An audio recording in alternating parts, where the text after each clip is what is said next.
Numerical है, heat energy is being produced in a resistance in a circuit at the rate of 100 watt. So watt is the SI unit of power. उसके बाद the current of 3 ampere is flowing in the circuit. What must be the value of the resistance? Power दे दी है, current दिया हुआ है और हमें फाइंड आउट करना है रेजिस्टेंस. सबसे पहले given power is equal to 100 watt. Next current is given 3 ampere and you have to find out the value of resistance. Power के कितने फॉर्मूले हैं अपने पास? 3 फॉर्मूले हैं. फर्स्ट है P is equals to V into I. Second formula है P is equals to I square into R. और थर्ड फॉर्मूला है P is equals to V square upon R.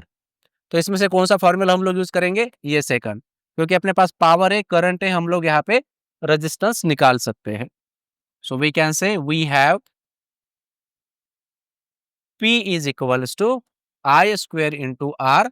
तो यहाँ से R आ जाएगा P अपॉन I स्क्वायर.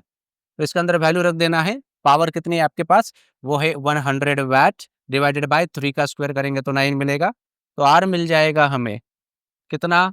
9 1 जा 9, 9 1 जा 9, point दे देंगे, फिर से 9 1 जा 9, 9 1 जा 9, 11.11 ओहम. तो अप्रोक्सीमेटली हम लोग बोलेंगे रेजिस्टेंस हमें कितना मिला? 11 ओहम मिला. नेक्स्ट क्वेश्चन देखते हैं. सेकंड क्वेश्चन है, two tungsten bulbs of wattage 100 watt and 60 watt power work on 220 volt potential difference if they are connected in parallel. दो बल्ब्स यहाँ पर पैरेलल कनेक्शन में दिए गए हैं. How much current will flow in the main conductor. तो main current के अंदर कितना करंट फ्लो हो रहा है वो हमें निकालना है. सबसे पहले क्वेश्चन को समझो. जैसे कि मानो यहाँ पे एक बल्ब हम लोगों ने लगाया, इसकी जो पावर हमें दी गई है ये है 100 watt और इसे ही पैरेलल में और एक बल्ब है, इसकी पावर हमें दे दी है उन्होंने 60 watt. सही है, 60 watt. और ये दोनों एक दूसरे के साथ पैरेलल कनेक्शन में. मान लो यहाँ पे हमने बैटरी लगाई है, पोटेंशियल डिफरेंस 220 वोल्ट. यहाँ पे एक की लगा देते हैं. ठीक है, तो इस तरह का एक कनेक्शन है और इस तरह के एक अरेंजमेंट आप लोगों को यहाँ पे दे दी है. तो एक बात समझो यहाँ पे, अब जैसे कि हमने इस की को ऑन किया, तो की को जैसे ही ऑन करेंगे तो करंट इस सर्किट में से फ्लो होगा. मान लेते हैं आई करंट है. ठीक है, और ये जो पॉइंट है इस पॉइंट को बोलते हैं जंक्शन, जहां से करंट स्प्लिट हो रहा है. मतलब यहां से करंट को दो रास्ते मिल गए. तो आई इसमें से कुछ करंट इस ब्रांच में चला जाएगा जिसको हम लोग I1 कहेंगे, और कुछ जो करंट होगा वो डाउनवर्ड डायरेक्शन में चला जाएगा जिसे हम लोग I2 कहेंगे. तो ये जो I करंट था वो दो जगह पे स्प्लिट हो चुका है, I1 और I2. समझ रहे हो? तो अगर हम लोग I1 और I2 निकाल ले तो वही क्या होगा? वही तो टोटल करंट होगा. तो गिवन गिवन में क्या लिखेंगे हम लोग? सबसे पहले power P1 100 watt, power P2 60 watt. उसके बाद क्या दिया हुआ है? Voltage. Voltage is given, that is 220 volt. ठीक है, अब पावर के कौन से फॉर्मूले अपने पास? फर्स्ट फॉर्मूला देखो, फर्स्ट फॉर्मूला क्या था अपने पास पावर के लिए? जैसे हमने अभी देखा था, देखो ये वाला है first formula, P is equal to V into R. तो अगर हम यहाँ पे लिखेंगे P equal to V into I, तो फर्स्ट हम इस ब्रांच की बात करेंगे. तो यहाँ पे पावर कितनी है? P1. वोल्टेज वो तो कांस्टेंट रहेगा, वो चेंज नहीं होगा, और हमें निकालना है I1. तो यहाँ से बेटा I1 क्या निकल के आएगा? I1 हो जाएगा P1 डिवाइडेड बाय V.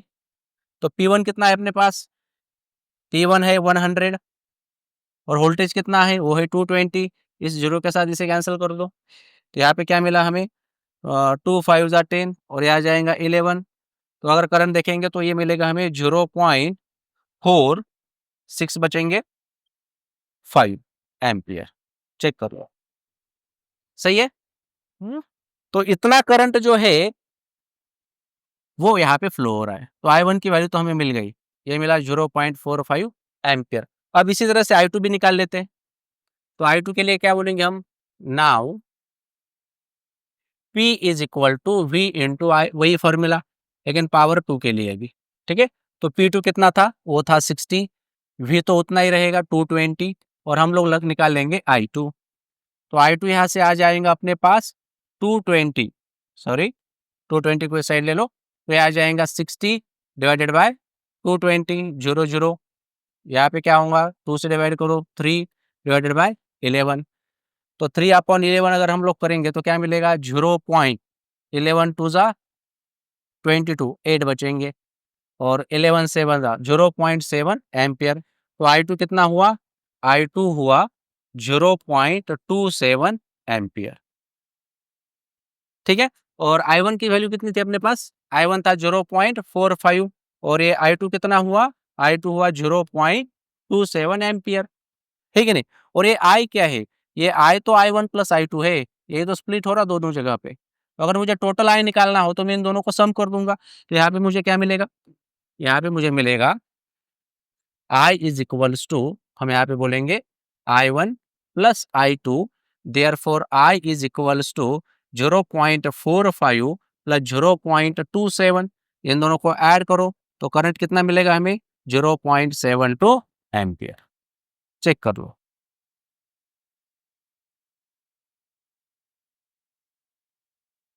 ठीक है, चलो नेक्स्ट क्वेश्चन देख लेते हैं। थर्ड क्वेश्चन जो है, who will spend more electrical energy, 500 watt TV set in 30 minutes. तो आप एक टीवी सेट जो है वो लगा रहे हो, कितने मिनट्स के लिए चला रहे हैं हम इसे, इसे हम लोग चला रहे हैं 30 मिनट्स के लिए। ठीक है, और इसकी पावर है 500 वैट, या फिर 600 वैट का एक हीटर है जो हम 20 मिनट्स के लिए लगा रहे हैं। तो किसे ज्यादा इलेक्ट्रिकल एनर्जी लगेगी वो हमें यहाँ पे फाइंड आउट करना है। तो सबसे पहले हम लोग बात कर लेते हैं टीवी सेट की। For TV set, TV set में आप लोगों के पास क्या है, पावर है 500 वैट, ये होगा 500 वैट। टाइम यहाँ पे दिया गया है, टाइम है 30 मिनट्स, तो इसको आवर्स में कन्वर्ट कर देते, तो कितना होगा ये, 30 डिवाइडेड बाय 60, तो ये आ जाएगा 0.5 आवर्स। सही है, आगे, और ये पावर जो है ये भी वैट में ही है, इसको किलो वैट में करो तो ये कितना होगा, 0.5 किलो वैट। सही है, चलो, तो अब हम इलेक्ट्रिकल एनर्जी निकाल लेते हैं। तो एनर्जी का फॉर्मूला होता है अपने पास P इंटू टी, यहाँ पे लिखेंगे we have E is equal to P into T. तो P कितना है, P है आपके पास 0.5 इंटू, और T है 0.5, तो 0.5 इंटू 0.5 करेंगे तो 0.25 किलो वैट आवर ये निकल के आ रहा है। इसे बोल देते हैं मानो E1। ठीक है, इसे E1 कह देंगे। अब अब इसी तरह से हमें किसके लिए निकालना है, हीटर के लिए निकालना है। नाउ फॉर हीटर,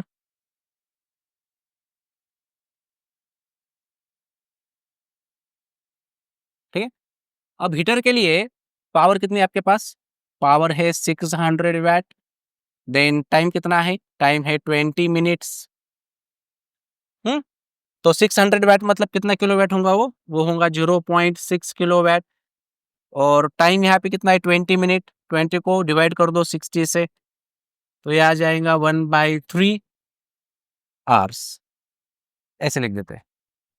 ठीक है, तो E2 निकाल लेते हैं अभी, electrical energy power into time, power कितनी है आपके पास 0.6 और ये है टाइम 1/3, तो यहाँ पे 3 2 जा 6 कर दो, तो E2 कितना निकल के आएगा, E2 आएगा अपने पास 0.2 किलोवाट आवर्स।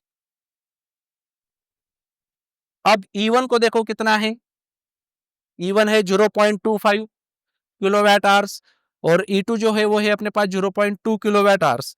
कौन ज्यादा है, E1 ज्यादा है, सो E1 is greater than E2। इसका मतलब आप जो यहाँ पे टीवी सेट लगा रहे हो, इस टीवी सेट के लिए ज्यादा इलेक्ट्रिकल एनर्जी हमें कंज्यूम करनी होंगी। क्लियर है, चलो नेक्स्ट क्वेश्चन देख लेते हैं। नेक्स्ट क्वेश्चन है, an electric iron of 1100 watt, तो पावर दे दी है हमें 1100 वैट है। Next, operated for 2 hours, daily हम 2 आवर्स के लिए इसे यूज कर रहे हैं, what will be the electrical consumption expenses for that in the month of April, मतलब 30 डेज के लिए। सही है। तो 30 डेज के लिए हमें यहाँ पे कितना एक्सपेंस इस इलेक्ट्रिकल एनर्जी के लिए होगा ये निकालना है। और उनका कहना है the electric company charges 5 rupees per unit energy. मैंने आपको एक बात बोली थी, देखो 1 किलोवाट आवर मतलब ही 1 यूनिट होता है। ठीक है, तो पहले हम यूनिट्स निकाल लेते हैं और फिर उस यूनिट्स को हम लोग इस 5 रुपीज से मल्टीप्लाई कर देंगे, मतलब टोटल मंथ में हमें कितना टोटल इलेक्ट्रिक बिल आ रहा है वो समझ में आ जाएगा। ठीक है, तो पावर है आपके पास, टाइम है 2 आवर्स का। तो सबसे पहले हम लोग यहाँ पर इलेक्ट्रिकल एनर्जी निकाल लेते हैं। ठीक है, यहाँ पर लिखेंगे हम वी हैव इलेक्ट्रिकल एनर्जी के क्या लिए, क्या फॉर्मूला है अपने पास, पावर इंटू टाइम। सही है, तो पावर इंटू टाइम। अब एक एक दिन के लिए होगा, ये इलेक्ट्रिकल एनर्जी कितने दिन के लिए यूज होंगी, सिर्फ एक दिन के लिए। उसको 30 से मल्टीप्लाई करेंगे तो 30 दिन के लिए बन जाएंगे। तो पावर कितनी अपने पास यहाँ पे 1100 वैट, इसको किलोवाट में बना दो, 1.1 किलोवाट लिख दो, 10⁻³ से मल्टीप्लाई करो, पॉइंट आ जाएगा यहाँ पे। तो ये बन जाएगा 1.1 पावर, और टाइम कितना है आपके पास 2 आवर्स। तो इलेक्ट्रिकल एनर्जी बन जाएंगी एक दिन के लिए कितना, 1.1 इंटू 2, तो 2.2 किलोवाट आवर। तो ये इलेक्ट्रिकल एनर्जी जो है वो एक दिन के लिए, हमें कितने दिन के लिए चाहिए, 30 डेज के लिए। तो यहाँ पर लिखेंगे हम electrical energy, electrical energy for 30 days.